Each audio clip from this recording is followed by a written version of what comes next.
Okay, you guys know the drill. Fractions are really unsolved division problems. So this is really 1 divided by 3, 1/3. So we're going to do 3 into 1. And because we know we're going to get a couple decimal places probably, I'm going to put a couple zeros there, put the decimal place there. 3 does not go into 1, so we're going to put a 0 there. 3 does go into 10 3 times. So 3 times 3 is 9. Draw the line, change the sign. 10 minus 9 is 1. Drop that 0. Oh, look. Now look, as soon as we get a repeating thing here like that 10 and this 10, we know it's a repeating decimal. So you can save yourself a lot of work and just put the repeater bar over this 3, and then so it'd be 0.3 repeating. Ooh, extra bonus points. That repeater bar is called the Vindkelen bar. Ooh, fancy schmancy. Okay, 1/6 is like 1 divided by 6. We're going to do the long division here, 6 into 1. Put a few decimal places there. We can put the decimal point right there.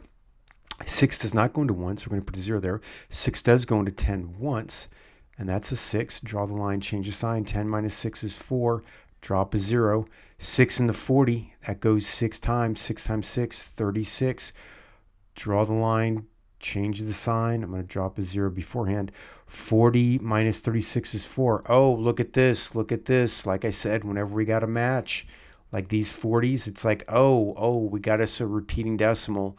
So, you can just stop right there, and it's 0.16 repeating. So we'll put 0.1 and repeater bar over the 6. Awesome. Last example, 2/9. That's like 2 divided by 9. We do the long division, 9 into 2, and, put a few decimal places there, or, a few numbers to write the decimal, a few zeros to write a decimal, sorry.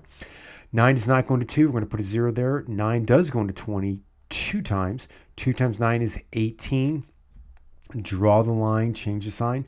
20 minus 18, 2. Drop the 0. Okay, now look, we already have a repetition here. We've got a 20 there and a 20 there. We're done with this one. Awesome. So we can just put a repeater bar over the 2.